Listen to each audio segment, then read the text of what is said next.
Hello बच्चों। स्वागत है आपका मेरे यूट्यूब चैनल में। तो बच्चों, आज हम पढ़ेंगे अपनी कक्षा 6 की जो एनसीईआरटी है, जो कक्षा 6 की जो बुक है अपनी बोर्ड की, उसका कौन सी वाली विषय पढ़ेंगे? विषय पढ़ेंगे सामाजिक विज्ञान। ठीक है बच्चों, सामाजिक विज्ञान। और उसका पहला चैप्टर, कौन सा अध्याय पढ़ेंगे? पहला अध्याय। ठीक है, तो ये आपके पास में बुक होगी, आप ये बुक खोल लीजिए। स्टार्ट करते हैं एनसीईआरटी सामाजिक विज्ञान का पहले वाला चैप्टर, फर्स्ट चैप्टर। तो हम एक एक चैप्टर पढ़ेंगे अभी सामाजिक विज्ञान का। तो हमने जो सीरीज स्टार्ट की है, हम इसमें एनसीईआरटी के भूगोल के भी चैप्टर पढ़ रहे हैं, हमने इतिहास भी पढ़ा है, साइंस भी किया है और सामाजिक विज्ञान। हम चारों को एक एक चैप्टर पढ़ते रहेंगे धीरे धीरे, और सारे चैप्टर कंप्लीट करेंगे पहले क्लास 6 के, उसके बाद 7th 8th 9th 10th 11th और 12th। दोस्तों स्टार्ट करते हैं। और अगर आप मेरे चैनल पर नए हैं तो आप मेरे चैनल को सब्सक्राइब कर सकते हैं, लाइक कर सकते हैं। ठीक है दोस्तों, आइए। तो देखिए पहला चैप्टर क्या है अपना, विविधता। पहले चैप्टर का नाम क्या है बच्चों? आप अपनी बुक में देखिए, पहले चैप्टर का नाम है विविधता। आज हम इसके बारे में जानेंगे, ठीक, शब्द के बारे में जानेंगे। तो पाठ की शुरुआती पंक्तियों पर ध्यान दीजिए। अपनी कक्षा में चारों तरफ नजर नजर दौड़ाइए। क्या कोई ऐसा साथी है जो बिल्कुल आपकी तरह दिखती हो? यहाँ हमने सोच समझकर विशेषण और क्रिया के स्त्रीलिंग का पूरा प्रयोग किया, जो पूरे पाठ में चलता है। मतलब इस पूरे पाठ में आपने देखा होगा, जो आपकी तरह बिल्कुल दिखती है, दिखता नहीं बोला, दिखती है, क्योंकि स्त्रीलिंग का प्रयोग किया है, जो पूरे पाठ में चलेगा। क्योंकि हमारे समाज में जो लड़कियों का समान स्थान मिलने और अवसर मिले, इसलिए लड़कियों को प्रोत्साहन देने के लिए इस किताब में उनका जो विशेषण यूज किया गया है वो स्त्रीलिंग यूज किया गया है। इसके लिए कई स्तर पर प्रयास भी किए जा रहे हैं। एक तरीका यह भी है कि हम लिखते समय लड़कियों को सीधे संबोधित करें। इस पाठ में, इस पूरी बुक किताब में लड़कियों को संबोधित किया गया है। यदि हम अभी तक की पाठ्य पुस्तकों को देखें तो उनमें पढ़ने वालों को हमेशा एक लड़का मानकर पुल्लिंग रूपों का ही प्रयोग किया जाता था। यह मान लिया जाता था कि स्त्रीलिंग रूप उसी रूप में शामिल है। यह हमने भाषा की इस परिपाटी को बदला है। ठीक है, अब देखिए दोस्तों, विविधता की समझ। पहला चैप्टर है विविधता की समझ, फर्स्ट अध्याय, अध्याय नंबर 1। आप अपनी कक्षा में नजर दौड़ाइए, ये हमने बता ही दिया। अपनी कक्षा में चारों तरफ नजर दौड़ाइए। क्या कोई ऐसा साथी है जो बिल्कुल आपकी तरह दिखती हो? इस पाठ में आप पढ़ेंगे कि लोग एक दूसरे से कई मामलों में भिन्न होते हैं। ठीक है, एक दूसरे से लोग अलग अलग होते हैं। फिर ना केवल अलग दिखते हैं, कुछ लोग तो अलग दिखते हैं, बल्कि अलग अलग क्षेत्रों से भी आते हैं। कुछ लोग कहीं अलग अलग क्षेत्रों से आते हैं, कोई राजस्थान से, कोई मान लो हिमालयी क्षेत्रों से है, कोई इधर मरुस्थल से है, या फिर कोई उत्तर प्रदेश से है। तो अलग अलग क्षेत्रों से भी आते हैं। उनके धर्म हुए, रहन सहन हुआ, खान पान, भाषा, त्योहार, ये भी क्या होते हैं बच्चों? भिन्न भिन्न होते हैं। सबके धर्म त्योहार भिन्न भिन्न होते हैं। ये भिन्नताएं हमारे जीवन को कई तरह से रोचक बनाती हैं और समृद्ध बनाती हैं। रोचक और समृद्ध बनाती हैं ये भिन्नताएं। सभी लोगों के क्या क्या भिन्न होते हैं? रहन सहन अलग होता है, धर्म अलग रहता है, खान पान अलग होता है, भाषा अलग होती है और त्योहार अलग होता है। और भी अलग अलग क्षेत्रों से आते हैं, अलग अलग तरह के वो दिखते भी हैं। तो ये जो भिन्नताएं बच्चों, ये हमारे जीवन को कई तरह से रोचक एवं समृद्ध बनाती हैं। इस इन भिन्नताओं के कारण ही भारत में क्या है? विविधता है। भारत में क्या है बच्चों? विविधता है। विविधता या अनेकता हमारे जीवन को किस तरह बेहतर बनाती है? यानी विविधता मतलब अनेक तरह के लोग पाए जाते हैं। ठीक है, तो ये हमारे जीवन को किस तरह बेहतर बनाती है, ये क्वेश्चन है। भारत इतनी विविधताओं वाला देश कैसे बन गया? क्या सभी तरह की भिन्नताएं विविधता का ही भाग होती हैं? चलिए कुछ उत्तर पाने के लिए हम इस पाठ को पढ़ते हैं। तो आपको समझ में आया, इस पाठ में हम क्या पढ़ेंगे? विविधताओं के बारे में पढ़ेंगे, विविधता की समझ लेंगे कि भारत में इतनी विविधताएं क्यों हैं और ये किस तरह से हमारे जीवन को बेहतर बनाती हैं। ठीक है बच्चों, आपकी उम्र के 3 बच्चों ने ऊपर चित्र बनाए हैं। खाली बक्से में आप अपना चित्र बनाइए। यहाँ पे आप अपना चित्र बनाइएगा, कोई भी जो आप बनाना चाहो। या आपका चित्र अन्य 3 चित्रों जैसा है? हो सकता है कि आपका चित्र इन तीनों से बहुत भिन्न हो, जैसे कि ये तीनों चित्र भी आपस में एक दूसरे से नहीं मिलते। ऐसा इसलिए कि हम सबका चित्रकारी करने का अपना अपना एक तरीका होता है। जिस तरह हमारी चित्रकारी से भिन्नता है, उसी तरह हमारे रूप, रंग, खान पान आदि में भी क्या होती है बच्चों? भिन्नता होती है। तो यहाँ पे आप देखिए 3 बच्चों ने चित्र बनाए, एक इसने बनाया, एक इसने, एक लड़की ने, एक ये बनाया। ये तीनों क्या तो आपको लग रहे हैं एक जैसे हैं? नहीं, तीनों क्या हैं? अलग अलग हैं। तीनों क्या हैं बच्चों? अलग अलग हैं। तीनों में क्या है? भिन्नता है। और आपको यहाँ पे चित्र बनाने को बोला हुआ है। आप यहाँ पे चित्र बना के देखिए, तो आप देखेंगे कि आपका चित्र इन तीनों चित्रों से अलग है। इसी प्रकार जैसे ये चित्रकारी हमारी अलग अलग होती है हर इंसान की, उसी प्रकार हमारा रंग रूप देखा होगा, खान पान होता है, वो सब क्या होता है, अलग अलग होता है एक दूसरे से।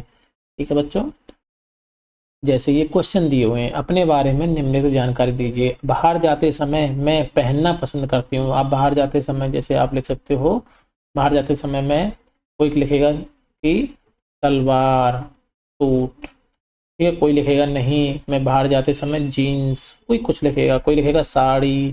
तो ये क्या अपने अपने तरीके हैं, कोई कुछ लिखेगा, कोई टी शर्ट। कैसे बाहर जाते समय मैं क्या पहनना पसंद करती हूँ। मैं घर में बात करती हूँ, कोई लिखेगा मैं घर में हिंदी में बात करती हूँ, कोई इंग्लिश में। मेरा पसंदीदा खेल, मेरा पसंदीदा खेल, कोई लिखेगा मेरा पसंदीदा खेल क्या है, क्रिकेट है। कोई लिखेगा मेरा पसंदीदा खेल क्या है, टेबल टेनिस है। तो सबका खेल क्या है बच्चों, अलग अलग होता है। ठीक है, टेबल टेनिस, सॉरी। ठीक, मुझे इसके बारे में किताबें पसंद हैं। मुझे कोई लिखेगा इतिहास के बारे में, कोई भूगोल के बारे में, कोई खेल के बारे में, कोई मोटिवेशन के बारे में। ठीक है, तो ये क्या है, इन सबके आंसर हर एक इंसान के अलग अलग होंगे, आपके आंसर कुछ और होंगे। ठीक है, तो आपने ये भर के देखना है कि आप इसमें भर के देखिए आंसर क्या आता है। अपनी अध्यापिका की सहायता से ये पता कीजिए कि आप में से कितनी साथियों के जवाब एक जैसे हैं। क्या कक्षा में कोई ऐसी भी साथी भी है जिसकी सूची आपकी सूची से हूबहू मिलती है, शायद नहीं हो। हालांकि ऐसा होगा कि कई साथियों के कुछ जवाब आपके जवाबों से मिलते जुलते होंगे, लेकिन सारे के सारे जवाब आपसे नहीं मिलेंगे। कितने साथियों को आपकी जैसी किताबें पढ़ना पसंद है। आपकी कक्षा के विद्यार्थी कुल मिलाकर कितनी भाषाएं बोलते हैं। इनमें अब तक आपको यह अंदाजा हो गया होगा कि कई मामलों में आप अपने साथियों की तरह हैं और कई मामलों में आप उनसे अलग हैं। अब आती है दोस्ती करना। तो बच्चों, दोस्ती करना के बारे में जानते हैं। क्या ऐसे इंसान से दोस्ती करना आपके लिए आसान होगा जो आपसे बिल्कुल भिन्न हो। आप बताइए, कोई ऐसा इंसान जो आपसे बिल्कुल भिन्न हो, क्या आप उससे दोस्ती कर पाएंगे। नीचे दी गई कहानी पढ़ें और इसके बारे में सोचें। मैंने इसे एक मजाक की तरह लिया, मजाक जो कि फटे पुराने कपड़े पहने उस छोटे से लड़के के, ये कहानी हम पढ़ते हैं बच्चों, देखो कहानी सुनो। छोटे से लड़के के लिए था जो जनपद के भीड़ भाड़ वाले चौराहे की लाल बत्ती पर अखबार बेचता था। मैं, कोई फटे पुराने कपड़े वाला एक लड़का था जो जनपद के भीड़ भाड़ वाले चौराहे पर की लाल बत्ती पे क्या बेचता था, अखबार। क्योंकि लाल बत्ती पे क्या गाड़ियां रुकती हैं, तो वो वहां पे अखबार बेचता था, जो भी लोग वहां रुकते थे। मैं जब भी वहां से साइकिल से गुजरता, वह अंग्रेजी का अखबार, आप देख रहे हैं किसका अखबार, अंग्रेजी का अखबार हाथ में लहराते हुए मेरे पीछे भागता और उस दिन की सुर्खियों को हिंदी अंग्रेजी के मिले जुले शब्दों में चिल्लाकर सुनाता रहता। इस बार मैं पटरी के सहारे रुका और मैंने उससे हिंदी का अखबार मांगा। वो अंग्रेजी का अखबार हाथ में लेके भग रहा था उसके पीछे, उसने उससे हिंदी का अखबार मांगा। उसका मुंह खुला का खुला रह गया। उसने पूछा, मतलब आपको हिंदी आती है। वो लड़का ये समझ रहा था कि इनको हिंदी नहीं आती, इसलिए वो अंग्रेजी का अखबार लेके उनके पीछे दौड़ रहा था।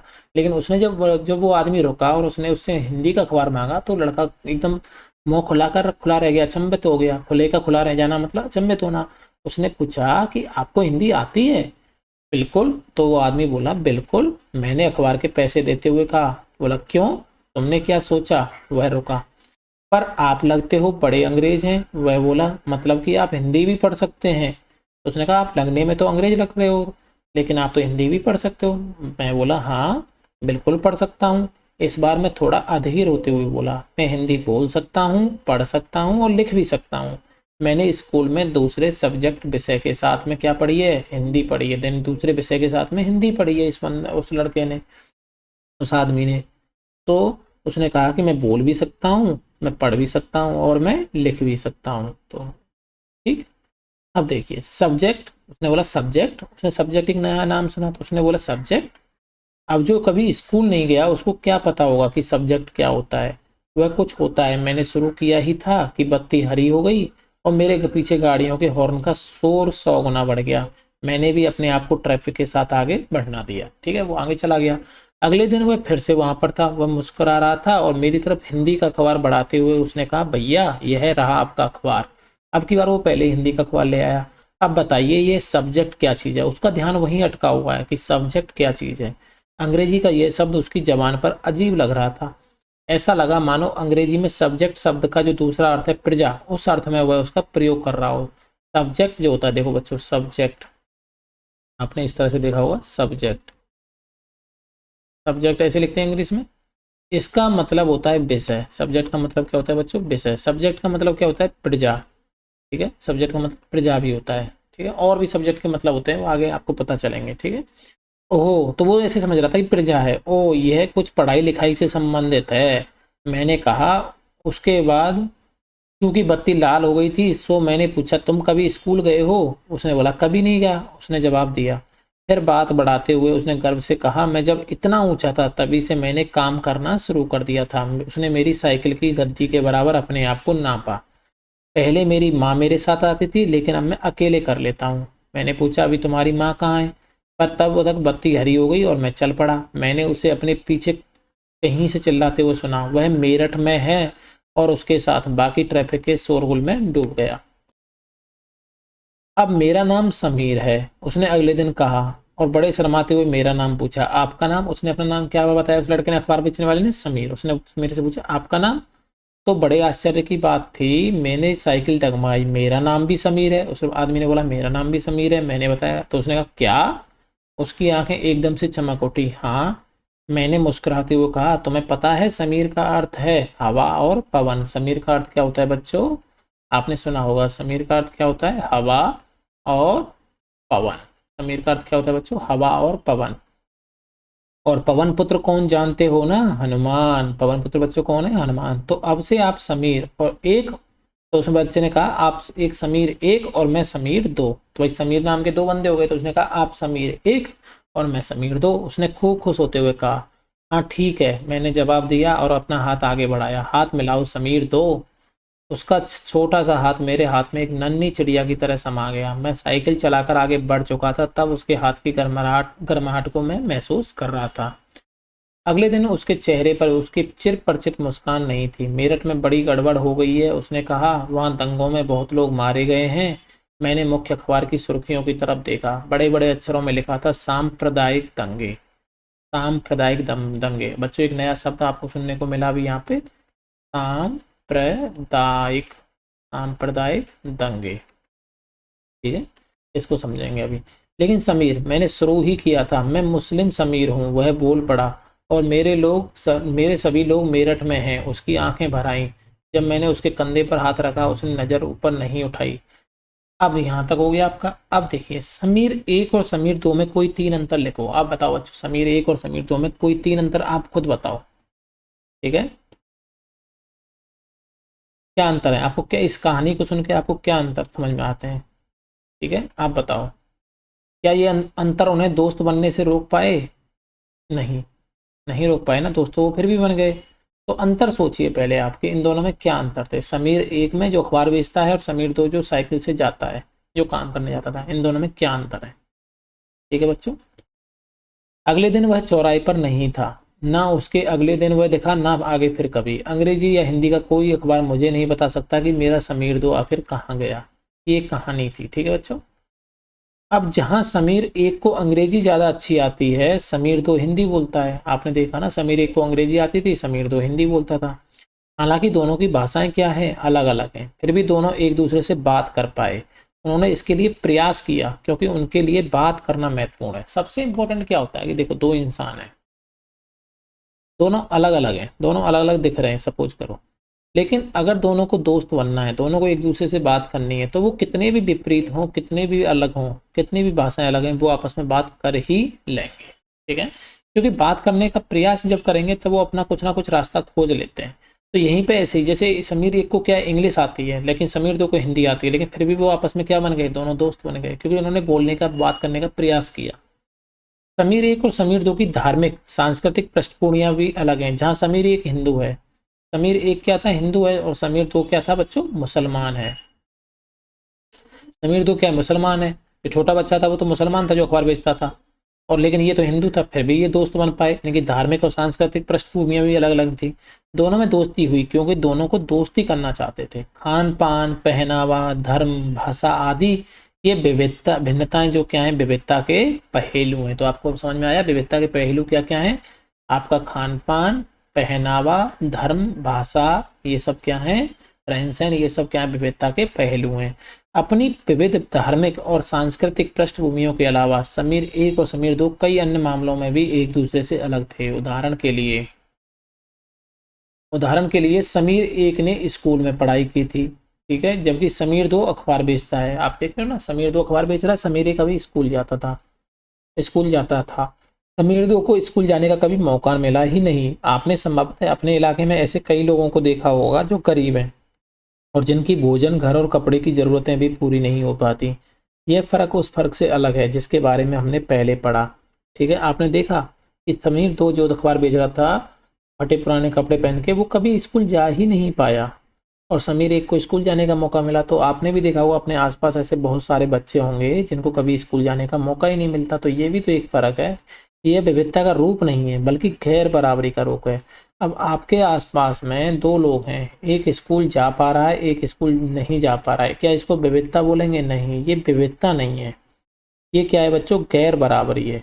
उनको हमारे बराबर के मौके नहीं मिल रहे पढ़ने के। आजकल सरकार फिर भी इस गैर बराबरी को ख़त्म करने के लिए बहुत प्रयास कर रही है, जैसे कि बच्चों के लिए फ्री शिक्षा प्रोवाइड कराना, उनको जो मिड डे मील होता है उनको भोजन भी प्रोवाइड कराती हैं, उनको प्रोत्साहन राशि भी दी जाती है, कोई फीस नहीं ली जाती, बच्चियों को निःशुल्क शिक्षा भी है। तो ये सब क्या है, सरकार, ये स्कूलों में सरकार बहुत सारी किताबें फ्री दी जाती हैं। ये सब क्या है, आपको सरकार ने बहुत सारे कदम उठाए, लेकिन फिर भी लोग अभी तक स्कूल पूरी तरह से नहीं जा पाते हैं। तो गैर बराबरी का मतलब है कि कुछ लोगों के पास ना अवसर हैं और ना ही जमीन या पैसे जैसे संसाधन जो दूसरों के पास हैं। इसलिए गरीबी और अमीरी विविधता का रूप नहीं है। आपसे कोई पूछे कि एक गरीब है और एक अमीर है, क्या ये विविधता है भारत में? नहीं, गरीबी और अमीरी कभी विविधता का रूप हो ही नहीं सकती। ये गैर बराबरी का रूप है। ये बच्चों विविधता नहीं है, ये गैर बराबरी है। ठीक, ये लोगों के बीच मौजूद असमानता यानी गैर बराबरी है।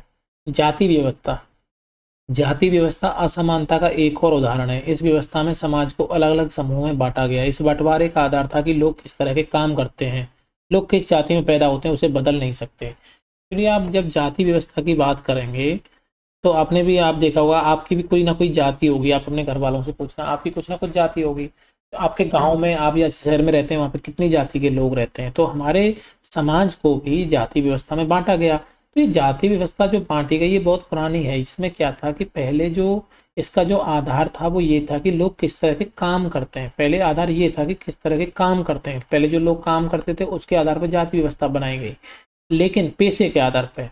लेकिन आजकल जो जाति व्यवस्था है वो किसके आधार पर हो गई बच्चों? जन्म के आधार पर। अभी किसी जाति में आप जन्म लेते हो तो वही आपकी जाति हो जाती है और आप उसको बदल नहीं सकते। ठीक है, उदाहरण के लिए अगर आप कुम्हार के घर में पैदा हो गए तो आपकी जाति क्या होगी? कुम्हार की होती, आप बस वही बन सकती थी।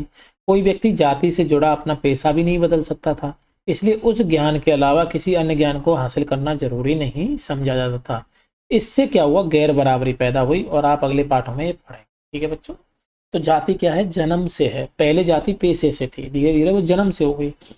विविधता हमारे जीवन को कैसे समृद्ध करती है? तो आपने विविधता के बारे में जाना और गैर बराबरी के बारे में जाना।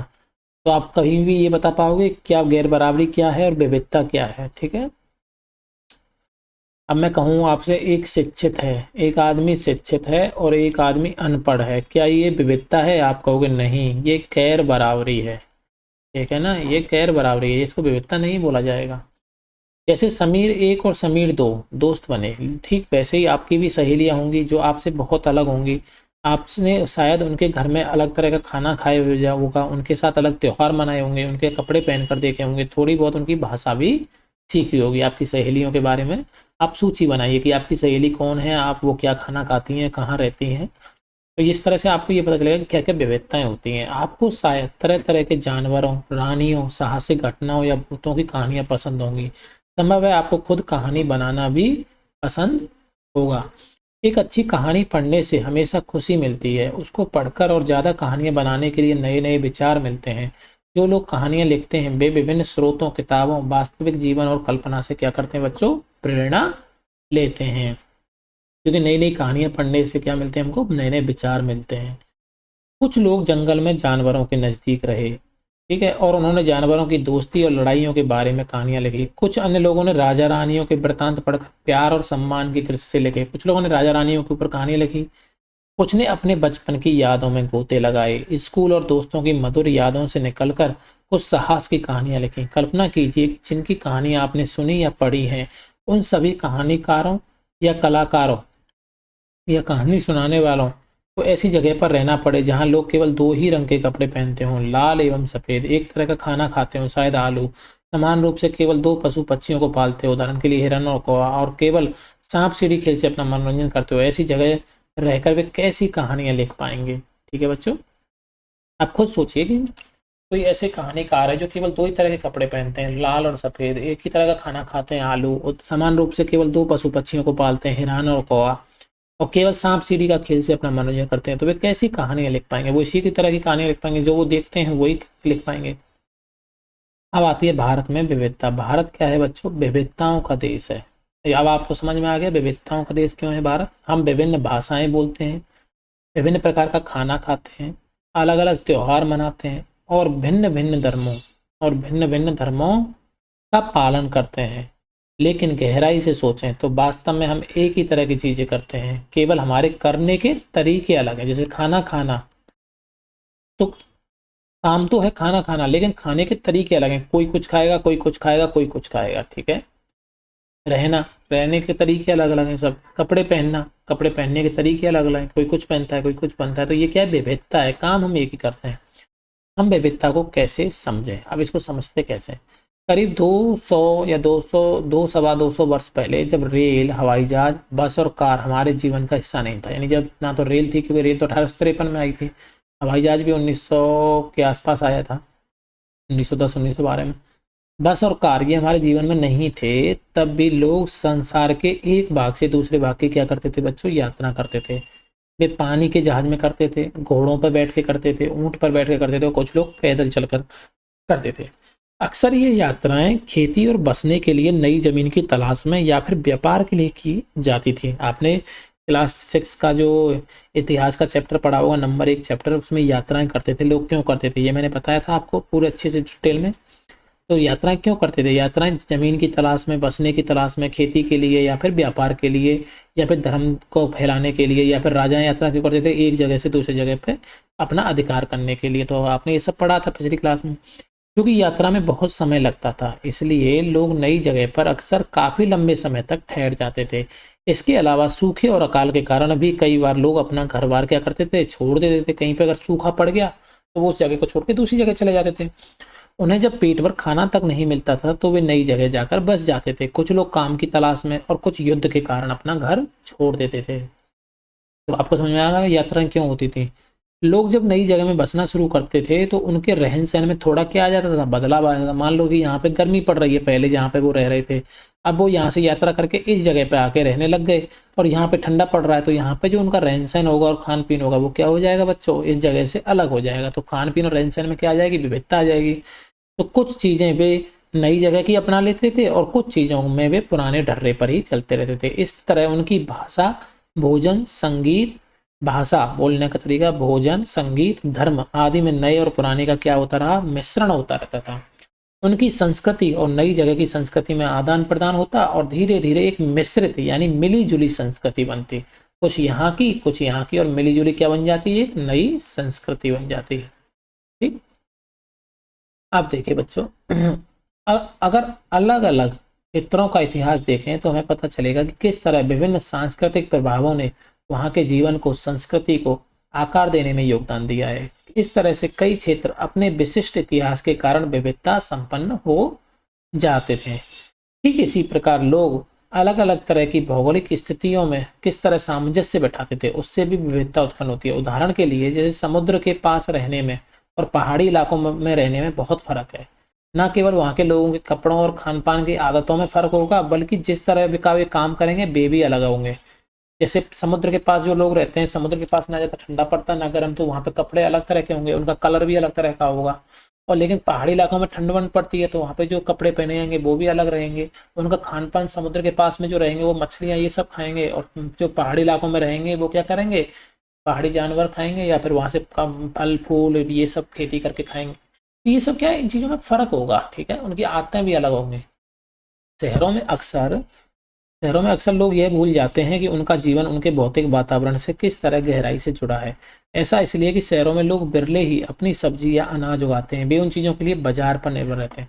जैसे शहरों में लोग रहते हैं उनको थोड़ी ना पता होता कि सब्जी या अनाज कैसे उगती है, कहाँ से आती है। वो तो केवल किस पे निर्भर करते हैं, बाजार पे। वो बाजार से जाते हैं। आप भी अगर शहरों में रह रहे होंगे तो आप क्या करेंगे, बाजार जाएंगे, सब्जी लेके आ जाएंगे, अनाज लेके आ जाएंगे। लेकिन आपको नहीं पता ये गाँव में कैसे उग रही है, कौन लोग आ रहा है, कहाँ से आ रही है। तो इसके लिए वो किस पे निर्भर रहते हैं, शहर वाले, बाजारों पे। और जो गाँव में जो लोग उगाते हैं वो उगा के जो अपना पहले उगाते हैं उसमें से जो अपने ज़रूरत के हिसाब से वो रख लेते हैं, और जो ज़्यादा होता है उसको लिए वो अपनी आय के लिए क्या करते हैं, बाजार में बेच देते हैं। ठीक है बच्चों।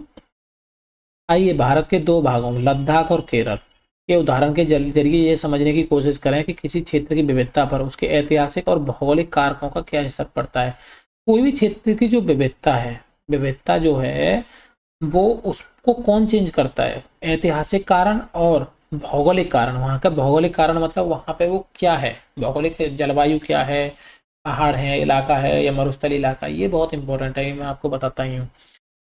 एटलस में अब आपको लद्दाख, सबसे पहले लद्दाख पता होना चाहिए और केरल पता होना चाहिए। भारत के नक्शे में लद्दाख और केरल कहाँ है। तो भारत का नक्शा में देखिए आप, लद्दाख कहाँ है। लद्दाख आप देखोगे कि जो ऊपर की साइड में ऐसे करके ये भारत का नक्शा है ना, यहाँ पे जो क्षेत्र है ये ऊपर की तरफ जो जम्मू कश्मीर के पास में जो चीन से बॉर्डर लगा हुआ है, ये है अपना क्या, लद्दाख। ठीक है। लद्दाख और केरल कहाँ पर है, केरल सबसे नीचे यहाँ पे रहेगा। जैसे ऐसे करके मैं बना नहीं पाऊंगा नक्शा, ऐसे करके जो है ना, यहाँ पे केरल है।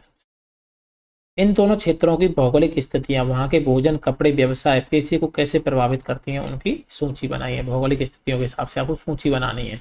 देखो, लद्दाख जो है वो जम्मू कश्मीर के पूर्व में पहाड़ियों में बसा एक रेगिस्तानी इलाका है। जैसे ये जम्मू कश्मीर है, इसके पूर्व में इधर की तरफ में बताया ना आपको, ऐसे यूं ऐसे ऐसे है। तो यहाँ पे आपका लद्दाख है, ये वाला एरिया। ये पहाड़ियों में बसा एक रेगिस्तानी इलाका है। यहाँ पे बारिश बहुत कम होती है तो यहाँ पे रेगिस्तान है। ठीक है। यहाँ पर बहुत ही कम, और यहाँ बर्फ, ज़्यादातर बर्फ पाई जाती है। तो यहाँ पे पानी कम पड़ता है तो यहाँ खेती बहुत कम रहती है, बर्फ रहती है। क्योंकि इस क्षेत्र में बारिश बिल्कुल नहीं होती और ये इलाका हर वर्ष काफ़ी लंबे समय तक बर्फ से ढका रहता है, तो इस क्षेत्र में बहुत ही कम पेड़ उग पाते हैं। पीने के पानी के लिए लोग गर्मी के महीनों में पिघलने वाली बर्फ पर निर्भर रहते हैं। तो पानी भी पीने का कहाँ से आता है, जो गर्मी के समय में जो बर्फ पिघलती है उसको लोग ये इकट्ठा कर लेते हैं और उसी पर ये लोग क्या करते हैं, निर्भर रहते हैं। यहाँ के लोग एक खास किस्म की बकरी पालते हैं, जिससे क्या, कौन सी ऊन मिलती है बच्चों, पश्मीना ऊन मिलती है। बकरी से कौन सी ऊन मिलती है, पश्मीना ऊन। यह ऊन कीमती है, इसलिए पश्मीना शॉल, और उस ऊन से कौन सी शॉल बनती है बच्चों, पश्मीना शॉल। तो आपसे कोई पूछे पश्मीना शॉल कहाँ मिलती है, कहाँ बनती है, तो आप कहोगे कि लद्दाख में बनती है। और इसकी ऊन किससे मिलती है, पश्मीना जो ऊन होती है उससे बनती है, ये बकरी से। लद्दाख के लोग बड़ी सावधानी से इस ऊन को इकट्ठा करके कश्मीर के व्यापारियों को बेच देते हैं। मुख्यतः कश्मीर में ही पश्मीना शॉलें बुनी जाती हैं। देखो ये जो औरत है, ये कौन सी शॉल बुन रही है, पश्मीना शॉल, हाथ से बुन रही है, आप देख रहे हैं। यहाँ के लोग दूध से बने पदार्थ जैसे मक्खन, चीज एवं मांस खाते हैं। यहाँ के लोग क्या चीज़ें खाते हैं, दूध से बने हुए पदार्थ खाते हैं, जैसे मक्खन खाएंगे, चीज खाएंगे, मांस खाएंगे। हर एक परिवार के पास कुछ गाय होंगी, बकरी होंगी और याक होती है। ठीक है, ये क्या होती है, उसके पास, हर परिवार के पास होती है। अब रेगिस्तान होने का मतलब नहीं कि व्यापारी यहाँ आने के लिए आकर्षित नहीं हुए। लद्दाख तो व्यापार के लिए एक अच्छा रास्ता माना गया है, क्योंकि यहाँ कई घाटियां हैं जिनसे गुजरकर मध्य एशिया के काफिले उस इलाके में पहुंचते थे जिसे आज तिब्बत कहते हैं। देखो यहाँ पे क्या है, ऐसे करके यहाँ पे एक तिब्बत का इलाका है। ठीक है। तो यहाँ से जो मिडल ईस्ट से, जो मध्य एशिया से जो व्यापारी आते थे, वो ऐसे करके और जैसे लद्दाख से होते हुए यहाँ पे कहाँ पहुँचते थे बच्चों, तिब्बत में पहुँचते थे। तो यानी लद्दाख से जो व्यापार, लद्दाख के थ्रू होके जो व्यापारी थे वो तिब्बत में पहुंचते थे, और ये काफिले अपने साथ मसाले, कच्चा रेशम, दरिया आदि लेकर चलते थे। और जो ये काफिले थे क्या लेके चलते थे अपने साथ, मसाले लेके आते थे, कच्चा रेशम, दरिया। ये क्यों लेके आते थे, व्यापार के लिए। और ये किस रास्ते से आते थे, लद्दाख के रास्ते थे। लद्दाख के रास्ते ही बौद्ध धर्म तिब्बत पहुंचा। तिब्बत जो बौद्ध धर्म, जो तिब्बत दलाई लामा है, आपने नाम सुना होगा, बौद्ध धर्म का सबसे बड़ा केंद्र तिब्बत में ही है। तो ये बौद्ध धर्म तिब्बत कैसे पहुंचा, लद्दाख के रास्ते से ही पहुंचा। लद्दाख को छोटा तिब्बत भी कहते हैं। लद्दाख को क्या कहते हैं, छोटा तिब्बत। करीब 400 साल पहले यहाँ पर लोगों का इस्लाम धर्म से परिचय हुआ। 400 साल पहले यहाँ पे कौन सा धर्म आया, इस्लाम धर्म। और अब यहाँ अच्छी खासी संख्या में कौन रहते हैं, मुसलमान रहते हैं। लद्दाख में गानों और कविताओं का बहुत ही समृद्ध मौखिक संग्रह है। लद्दाख में क्या है, गानों और कविताओं का कौन सा समृद्ध संग्रह है, मौखिक, मतलब मुंह से बोलते हैं लोग। तिब्बत का ग्रंथ केसर सागा लद्दाख में काफी प्रचलित है। तिब्बत का ग्रंथ कौन सा, केसर सागा, इसका नाम याद रखना। ये कहाँ पे प्रचलित है, लद्दाख में। उसके स्थानीय रूप को मुसलमान और बौद्ध दोनों ही लोग कहते हैं और उस पर क्या करते हैं, नाटक खेलते हैं। तो आपको लद्दाख के बारे में पता चला, कैसे लोग यहाँ पे रहते हैं, खान पीन पता चला, उनका व्यापार क्या करते हैं ये पता चला, खेती नहीं होती ये पता चला, ठीक है, यहाँ से काफिले गुजर के गए थे ये पता चला, बौद्ध धर्म यहाँ पे छोटा तिब्बत बोलते हैं ये पता चला। तो इस तरह से वहाँ की संस्कृति के बारे में पता चला, मौखिक संग्रह है कविताओं के, ये आपको लद्दाख के बारे में पता चला। अब आते हैं अब केरल के बारे में। केरल भारत के दक्षिण पश्चिमी कोने में बसा हुआ राज्य है। यह एक तरफ समुद्र से घिरा हुआ है, दूसरी तरफ पहाड़ियों से। इन पहाड़ियों पर विविध प्रकार के मसाले जैसे काली मिर्च, लौंग, इलायची आदि उगाए जाते हैं। आपको पता है ना, भारत में जो अंग्रेज आए थे सबसे पहले, वो किसके लिए आए थे, मसालों के लिए आए थे। मसालों का व्यापार वो कहाँ से करते थे, केरल से करते थे। आज भी केरल में अच्छे अच्छे सबसे बड़े बड़े मसाले, सबसे अच्छे अच्छे मसाले जो हैं वो केरल में ही पाए जाते हैं, ठीक है। तो काली मिर्च, लौंग, इलायची, ठीक है, केरल की जो पहाड़ियां हैं उन पे पाए जाते हैं। इन मसालों के कारण यह क्षेत्र व्यापारियों के लिए बहुत ही आकर्षक बना, ठीक है। सबसे पहले अरबी एवं यहूदी व्यापारी केरल आए। ऐसा माना जाता है कि ईसा मसीह के धर्मदूत संत थॉमस लगभग 2000 वर्ष पहले यहाँ पे आए थे। भारत में ईसाई धर्म लाने का श्रेय भी उन्हीं को जाता है। तो ईसा मसीह के धर्मदूत कौन थे, संत थॉमस। ये कहाँ आए थे, केरल आए थे। और ये इन्होंने कौन सा धर्म का प्रसार किया भारत में, ईसाई धर्म का सबसे पहले, ठीक है। कहाँ से, केरल से, ठीक है। अरब से कोई व्यापारी यहाँ आकर बस गए, अरब से भी कई व्यापारी जो थे वो यहाँ आकर बस गए। इब्न बतूता जो करीब 700 साल पहले यहाँ आए, अपने यात्रा वृत्तांत में मुसलमानों के जीवन का विवरण देते हुए कहा कि उस मुसलमान समुदाय की यहाँ बहुत बड़ी, यहाँ बड़ी इज्जत थी। तो केरल में फिर क्या है कि मुसलमान भी आके बस गए, ठीक है। और इसका वर्णन किसने किया है, इब्न बतूता ने अपनी किताबों में, यात्रा वृत्तांतों में, ठीक है। तो यहाँ पे अभी ईसाइयों का भी धर्म प्रचार हो रहा है, मुसलमान भी आके बस गए। वास्को डी गामा जो था वो पानी के जहाज से यहाँ पहुंचा। तो पुर्तगालियों ने यूरोप से भारत का तक का समुद्री रास्ता जाना। जो पुर्तगाली था, जो वास्को डी गामा, वो भारत किस रास्ते से आया, समुद्री रास्ते से, शायद 1498 में, ठीक है। पुर्तगाली जो रास्ता, पुर्तगाली जो था वास्को डी गामा, वो भारत तक समुद्री रास्ते से नाव से अपने पानी के जहाज से भारत पहुंच गया। उसने पानी का रास्ता खोजा।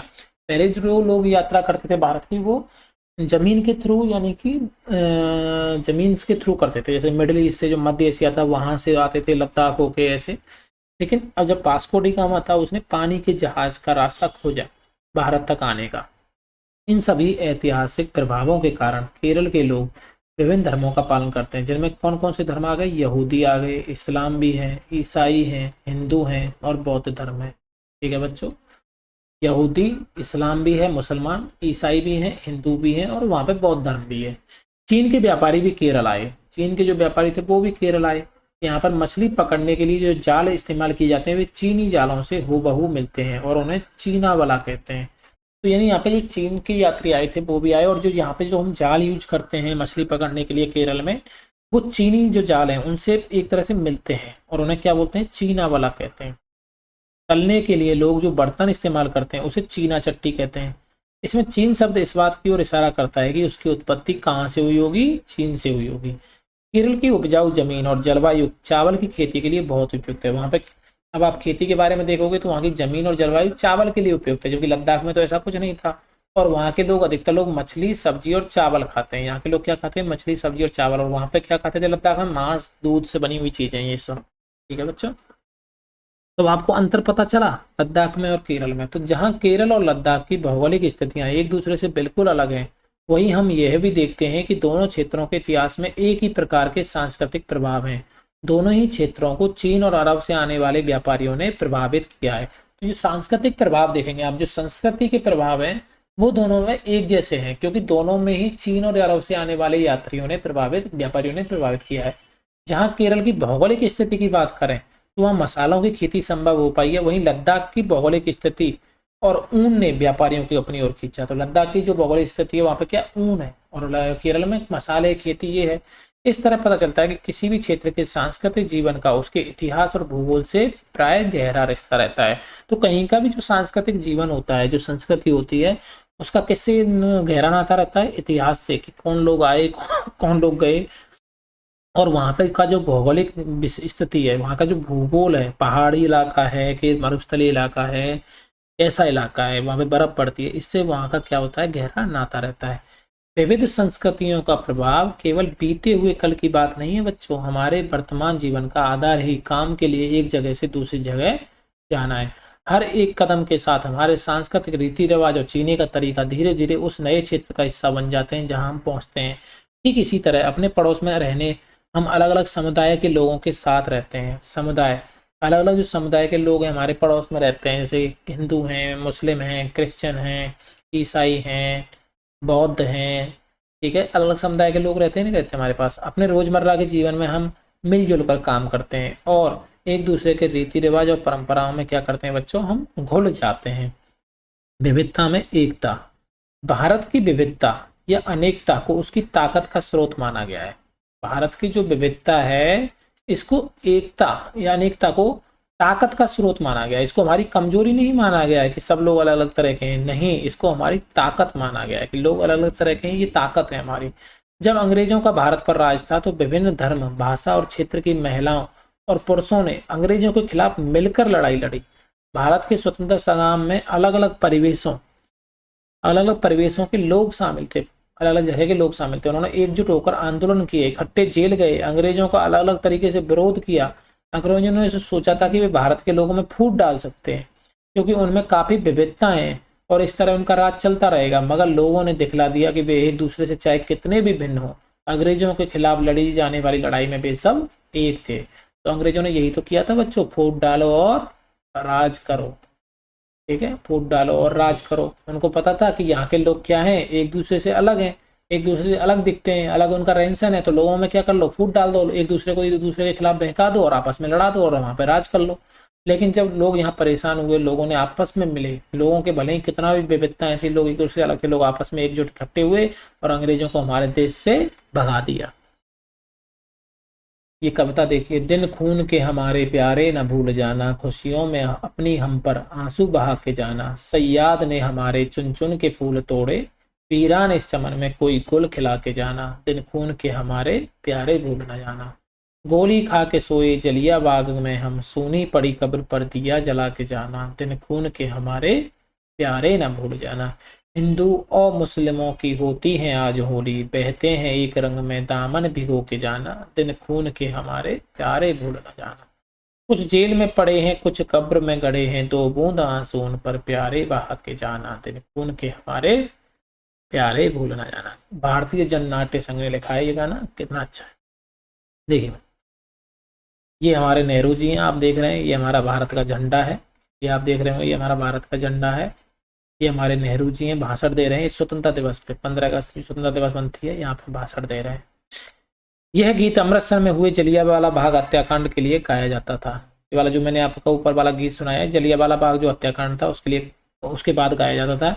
इस हत्याकांड में एक ब्रिटिश जनरल जो डायर था, आपने सुना होगा, उसने उन शांति प्रिय निहत्थे लोगों पर खुलेआम गोलियां चलवा दी थी जो बाग में इकट्ठे होकर सभा कर रहे थे। तो हुआ ये था कि बहुत सारे लोग थे जो पंजाब में जलियांवाले बाग में इकट्ठा होकर वो क्या कर रहे थे बच्चों, सभा कर रहे थे कि इन अंग्रेजों के खिलाफ क्या करना है, कैसे करना है। वो शांतिपूर्ण सभा थी, उसमें बच्चे बड़े बूढ़े सब लोग थे, निहत्थे थे, वो जलियांवाले बाग में इकट्ठा हुए थे। वहां पे जनरल डायर पहुंच गया, उसने जलियांवाले बाग में एक ही गेट जो था घुसने का था और एक ही गेट निकलने का था। तो उसने क्या किया, गेट पे अपनी गाड़ियां अड़ा दी और वहां पे उसने उनको बिना कोई चेतावनी दिए उसने डायरेक्ट वहां पे क्या है, फायरिंग स्टार्ट करा दी, गोलियां स्टार्ट करा दी, गोलियां चलवा दी। उस गोलियों में ये बोला जाता है कि बहुत सारे लोग मारे गए थे, बहुत सारे लोग उन गोलियों से मारे गए। बहुत सारे लोगों ने, कोई कुआ था वहां पे, उसमें कूद के अपनी जान दे दी। जान बचाने के चक्कर में बच्चे, बड़े बूढ़े, महिलाएं, बहुत लोग मारे गए थे। तो ये एक हत्याकांड था, जलियांवाला हत्याकांड। इसके बारे में आप इतिहास में पढ़ेंगे। तो जलियांवाला बाग जो अभी भी है वहाँ पे, ऐतिहासिक स्थल है, वहाँ पे अभी भी आप देखोगे दीवारों पे अभी भी गोलियों के निशान है वहाँ पे। तो ये जलियांवाले बाग में जो हत्याकांड हुआ था उसके बाद एक गीत गाया जाता था, महिला पुरुष हिंदू मुसलमान एवं सिख कितने सारे लोग थे जो अंग्रेजों की पक्षपातपूर्ण नीति का विरोध करने के लिए जमा हुए थे। उनमें से बहुत सारे लोगों की जानें गई, उससे भी ज्यादा घायल हुए। यह गीत उन्हीं शहीदों की याद में गाया जाता है। स्वतंत्रता संग्राम के दौरान उभरे गीत और चिन्ह विविधता के प्रति हमारा विश्वास बनाए रखते हैं। क्या आप भारतीय झंडे की कहानी जानते हैं? स्वतंत्रता संग्राम के दौरान ही भारत के झंडे की कल्पना की थी। आप जो आज भारत का झंडा देखते हैं, आपको इसकी कहानी पता होगी, ये झंडा कैसे इस्तेमाल हुआ था। इस झंडे को सारे भारत के लोगों ने अंग्रेजों के खिलाफ इस्तेमाल किया था। जवाहरलाल नेहरू ने अपनी किताब भारत की खोज, ये किसकी किताब है, आपसे कोई पूछे, ये भारत की खोज, डिस्कवरी ऑफ इंडिया, ये किताब किसने लिखी है, ये किताब लिखी है बच्चों जवाहरलाल नेहरू जी ने। ठीक है? हमारे देश के जवाहरलाल नेहरू जी क्या थे, पहले प्रधानमंत्री थे। उन्होंने लिखा है कि भारतीय एकता कोई बाहर से थोपी हुई चीज नहीं है, बल्कि यह बहुत ही गहरी है, जिसके अंदाज अलग अलग तरह के विश्वास और प्रथाओं को स्वीकार करने की भावना है। इसमें विविधता को पहचाना और प्रोत्साहित किया जाता है। यह नेहरू ही थे, उन्होंने भारत की विविधता का वर्णन करते हुए कहा, अनेकता में एकता, अनेकता में एकता, विविधता में एकता, अनेकता में भी एकता। लोग अनेक हैं लेकिन फिर भी हम एक हैं। रविन्द्रनाथ टैगोर द्वारा रचित हमारा राष्ट्रगान ही भारतीय एकता की अभिव्यक्ति है। जो हमारा राष्ट्रगान है जनगण मन, वो किसने रचित किया है, रविन्द्रनाथ टैगोर ने। ये भारतीय एकता की क्या है, एक अभिव्यक्ति है। अभिव्यक्ति मतलब व्यक्त करते हैं भारतीय एकता को। राष्ट्रगान किस तरह से एकता का वर्णन करता है, क्योंकि राष्ट्रगान को आप पूरा पढ़ेंगे तो आपको समझ में आएगा कि किस तरह से एकता का वर्णन करता है। ये आपके लिए अभ्यास है। अपने इलाके में मनाए जाने वाले विभिन्न त्योहारों की सूची बनाइए। आप जिस इलाके में रहते हैं वहाँ पे कौन कौन से त्योहार मनाए जाते हैं। जैसे कहीं आप अगर राजस्थानी इलाके में रहते होंगे तो वहाँ पे होली मनाई जाती है बच्चों, दिवाली मनाई जाती है, और रक्षाबंधन मनाया जाता है, और बच्चों और क्या मनाया जाता है बताइए, और मकर संक्रांति मनाई जाती है। और बताओ बच्चों क्या क्या त्योहार मनाए जाते हैं आपके यहाँ पे, ठीक है बताओ। तो बहुत सारे त्योहार, और अब भी आप याद कीजिए, बहुत सारे त्योहार मनाए जाते हैं, उनकी सूची बनाइए, और इनमें से कौन से त्योहार सभी समुदाय द्वारा मनाए जाते हैं, और ये भी पता लगे कौन कौन से त्योहारों को सभी लोग मनाते हैं। आपके विचार में भारत की समृद्ध एवं विविध विरासत आपके जीवन को कैसे बेहतर बनाती है। आप बताओ कि जो भारत की विरासत है, समृद्ध एवं विविध विरासत, वो आपके जीवन को कैसे बेहतर बनाती है। ठीक है, आप सोच के बताइए कि भारत की जो समृद्ध एवं विविध विरासत है, ये आपके जीवन को कैसे बेहतर बनाती है। आपके अनुसार अनेकता में एकता, ये नेहरू जी ने बोला, अनेकता में एकता का विचार भारत के लिए कैसे उपयुक्त है, कैसे ये उपयुक्त है। भारत की खोज किताब से लिए गए इस वाक्यांश में नेहरू भारत की एकता के बारे में क्या कहना चाह रहे हैं, क्या कहना चाह रहे हैं, आपको क्या लगता है। एकता में अनेकता में एकता, और ये इसमें नेहरू जी क्या कहना चाह रहे हैं, आपको क्या लग रहा है, आप बताइए। जलियांवाला जो हत्याकांड है उसके ऊपर लिखे गए गाने की उस पंक्ति को चुनिए जो आपके अनुसार भारत की एकता को निश्चित रूप से झलकाती है। लद्दाख एवं केरल की तरह भारत का कोई एक क्षेत्र चुनिए और अध्ययन कीजिए कि कैसे उस क्षेत्र की विविधता को ऐतिहासिक और भौगोलिक, कोई भी क्षेत्र है उसकी संस्कृति जो होती है उसको कौन इफेक्ट करता है, ऐतिहासिक और भौगोलिक कारक। ठीक है, ये आपको पता करना है। आप अपने क्षेत्र को लीजिए और वहां पे पता करिए कि क्या ऐतिहासिक स्थिति रही है भारत आपके क्षेत्र की, और क्या भौगोलिक कारण है, और कैसे वहां पे आपकी संस्कृति उससे प्रभावित है। तो ये आपका मैंने पहला चैप्टर आपका पूरा एक्सप्लेन कर दिया डिटेल में। आप क्वेश्चन आंसर सॉल्व कीजिए, अपनी समझ से एक दो बार इसको पढ़िएगा, तब आपको ये चीज़ें समझ में आएंगी।